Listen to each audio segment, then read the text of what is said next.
প্রেম ও প্রার্থনা চ্যানেলে তোমাদের সকলকে স্বাগত জানাই। আজকে যে গল্পটি তোমাদের সামনে আমি তুলে ধরব, সেই গল্পটি সত্যই শিক্ষণীয় একটি গল্প।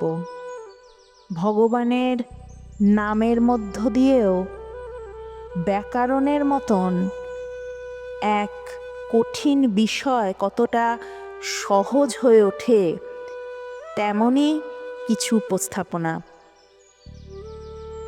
জীব গোস্বামী কিভাবে শ্রীকৃষ্ণের নাম স্মরণের মধ্য দিয়ে ছাত্রবৃন্দকে খুব সহজেই ব্যাকরণ শিক্ষায় কিভাবে শিক্ষিত করে তুললেন, সেই বিষয়েই একটি গল্প তোমাদের সামনে আমি রাখতে চলেছি। এটি এক বিশেষ স্থান থেকে সংগৃহীত করা হয়েছে। অনেককাল আগের কথা, আগের বৃন্দাবন। যমুনার তীরে রূপ সনাতন ও জীব গোস্বামীর কুটিরে তখন ভক্তির জোয়ার। দেশের নানা প্রান্ত থেকে পণ্ডিত ও ছাত্ররা আসছেন ভক্তি শাস্ত্র শিখতে। কিন্তু একটা মস্ত বড় সমস্যা দেখা দিল। সেই যুগে শাস্ত্র পড়তে হলে সংস্কৃত ভাষা জানা আবশ্যক ছিল, আর সংস্কৃত শিখতে হলে পড়তে হতো ব্যাকরণ। তখনকার দিনে প্রচলিত ছিল পাণিনি বা কলাপ ব্যাকরণ। সেই ব্যাকরণ ছিল অত্যন্ত কঠিন, শুষ্ক আর নীরস। ছাত্রদের জীবনের 12টি বছর কেবল ব্যাকরণের সূত্র মুখস্থ করতেই কেটে যেত। ডুক্রিং, করণে, অক, সবর্ণে, দীর্ঘ, এইসব খটোমটো সূত্র আওড়াতে আওড়াতে ছাত্রদের জিহ্বা প্রায় শুকিয়ে যেত। কিন্তু মনে কোনো ভক্তির উদয় হতো না। এই দৃশ্য দেখে শ্রীজীব গোস্বামীর মনে খুব করুণা হলো। তিনি ভাবলেন, মানুষের আয়ু কলিযুগে খুবই অল্প। যদি জীবনের 12টা বছর কেবল শব্দ আর ধাতু মুখস্থ করতেই কেটে যায়, তবে তারা কৃষ্ণ ভজন করবে কখন? আর যে বিদ্যা কৃষ্ণকে ভুলিয়ে দেয়, সেই বিদ্যার কী বা লাভ? শ্রীজীব গোস্বামী ছিলেন অগাধ পাণ্ডিত্যের অধিকারী। তিনি প্রতিজ্ঞা করলেন, তিনি এমন এক ব্যাকরণ তৈরি করবেন যা পড়লে ছাত্ররা ব্যাকরণও শিখবে, আবার প্রতি মুহূর্তে তাদের মুখ দিয়ে হরিনামও বের হবে। কঠিন পাথরকে তিনি গলিয়ে ননি মাখানো অমৃত করতে চাইলেন। এইভাবেই সৃষ্টি হলো হরিনামামৃত ব্যাকরণ।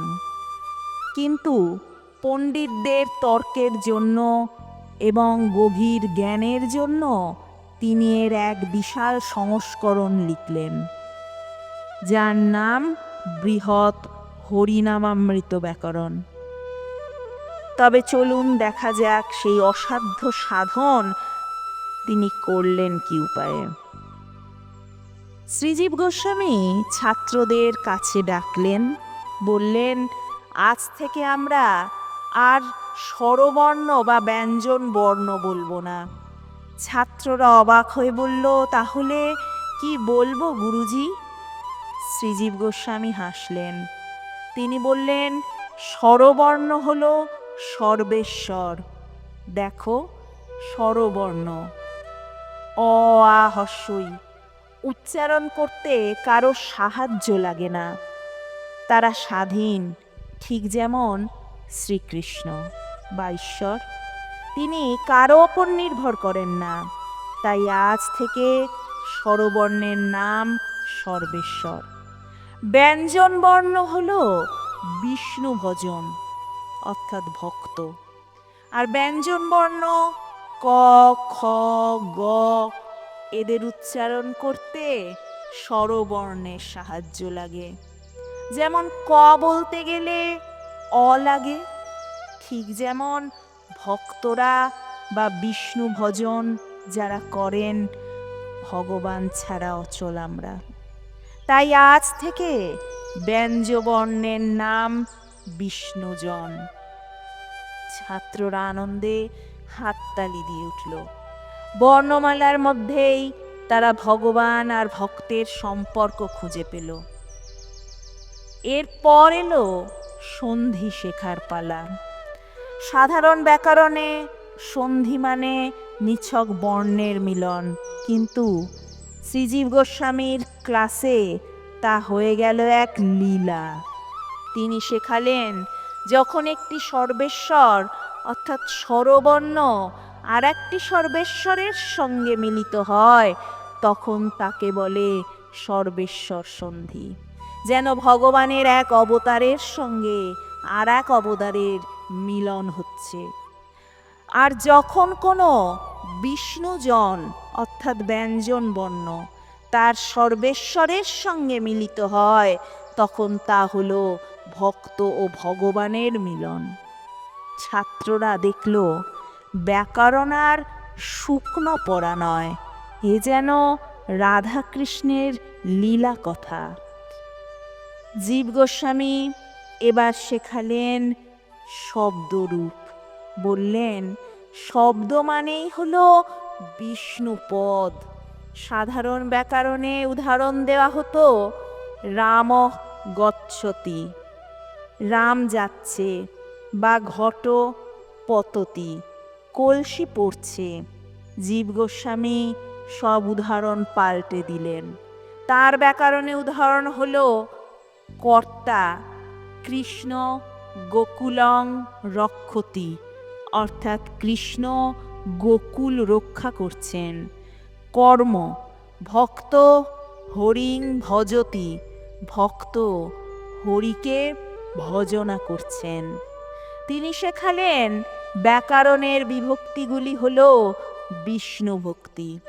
ভক্তি যেমন জীবকে ভগবানের সেবার যোগ্য করে তোলে, বিভক্তি বা বিষ্ণু ভক্তি তেমনই শব্দকে বাক্যে বসার যোগ্য করে তোলে। ধীরে ধীরে জীব গোস্বামী এই গ্রন্থটিকে বিশাল আকার দিলেন। তিনি দেখলেন কেবল ভক্তি থাকলেই হবে না, যুক্তিও থাকতে হবে, যাতে অন্য মতের তার্কিক পণ্ডিতরা বৈষ্ণবদের হারাতে না পারে। তাই তিনি বৃহৎ হরিনামামৃত ব্যাকরণে 3000-এর বেশি সূত্র লিখলেন। পাণিনির ব্যাকরণে যত কঠিন নিয়ম আছে, যত ব্যতিক্রম আছে, সব তিনি এখানে আনলেন, কিন্তু সব কিছুর নাম দিলেন কৃষ্ণলীলার নামে।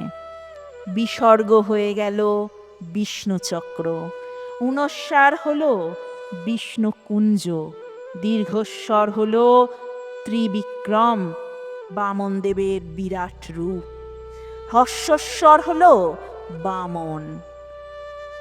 শেষে দেখা গেল এক আশ্চর্য পরিবর্তন।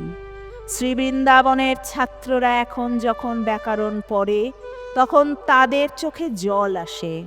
তারা যখন পড়ে বিষ্ণুজন সর্বেশ্বরের আশ্রয়ে থাকে তখন তাদের মনে পড়ে ভক্ত ভগবানের চরণে আশ্রয় নিয়েছে।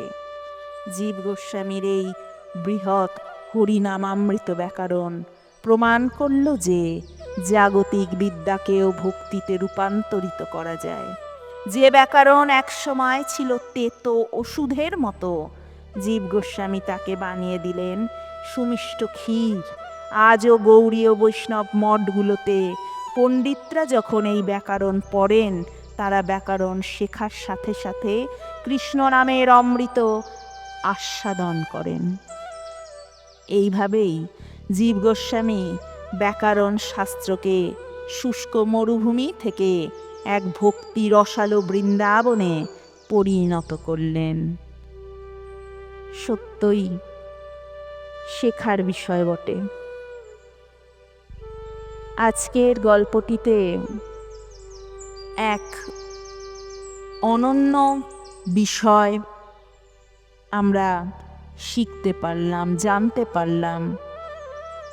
গল্পটি সংগৃহীত বটে, কিন্তু এই গল্পটি অনেক অজানা তথ্যকে আমাদের সকলকে এক অনবদ্য জ্ঞান দান করে গেল। তাহলে বন্ধুরা, আজকে এইটুকুই থাক। সকলে ভালো থেকো, সুস্থ থেকো। রাধে রাধে। জয় শ্রীকৃষ্ণ।